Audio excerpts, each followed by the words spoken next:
The member for Bradfield. Thank you, Mr Speaker. What can we expect from retail pricing on the national broadband network? According to the Prime Minister, we can expect lower prices. She told the House of Representatives last year, "Do you want families in your electorate to have the benefit of more competition, better broadband products and lower prices?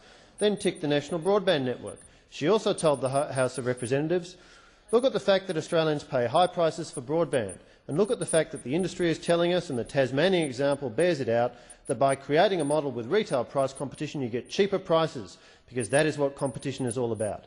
And she also told us last year that Australians pay very high prices for broadband by world standards. In other words, a very clear message from the Prime Minister: the national broadband network will bring cheaper prices. It will bring lower prices once you start to get retail prices being announced. Well, Mr Speaker, during the winter recess, we in fact did see retail prices being announced.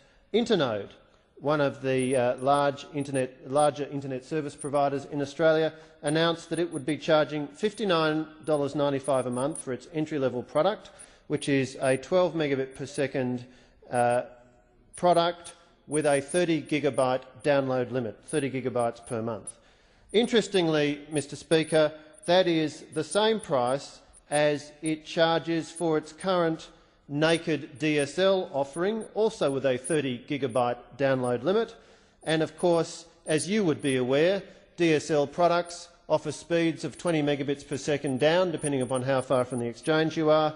What one can say is that the closest equivalent to the 12 megabit entry-level offering is today's ADSL offering, $59.95 in today's world from Internode, $59.95 on the NBN, a very long way away from prices being reduced for retail broadband services, as the Prime Minister claimed to the House of Representatives last year that we could all expect. Interestingly, Mr Speaker, what we also saw from Internode was that the top-end price went up. Their top-end price today for a naked DSL product with a 1,000 gigabyte or 1 terabyte download limit per month is $149.95. Their top-end product in the NBN world, it'll have 100 megabits of speed, also a 1 terabyte download limit, now $189.95 a month. So any suggestion that broadband prices are going down seems to be at odds with the prices that have been announced.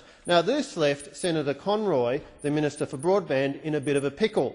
How was he to reconcile the actual pricing that had been announced and the claims of the Prime Minister last year? Well, his solution was to leap upon some announcements by Exetel and Dodo, two other internet service providers. Exetel put out pricing, and Dodo, to use the words in Senator Conroy's media release of 23rd of July, Dodo has, quotes, mooted a sub-$40 price, although we've seen no more than that.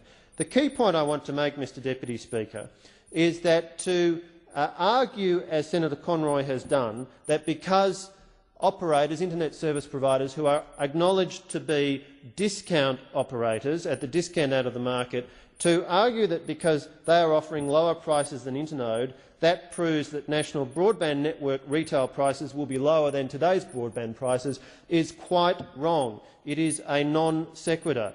The reality is that Internode has a market share of nearly 3%, whereas Exetel has only about 0.9% in market share. It is true that Dodo has a similar market share to Internode, but we haven't seen any actual pricing from them yet. It's simply been, quotes, mooted. And I do make the point that while there's nothing at all wrong with being discount operators, as Dodo and Exetel are, the Telecommunications Industry Ombudsman reports that over the period October 2010 to March 2011, 4.5% of its complaints concerned Dodo, although it had a market share of 2.9%.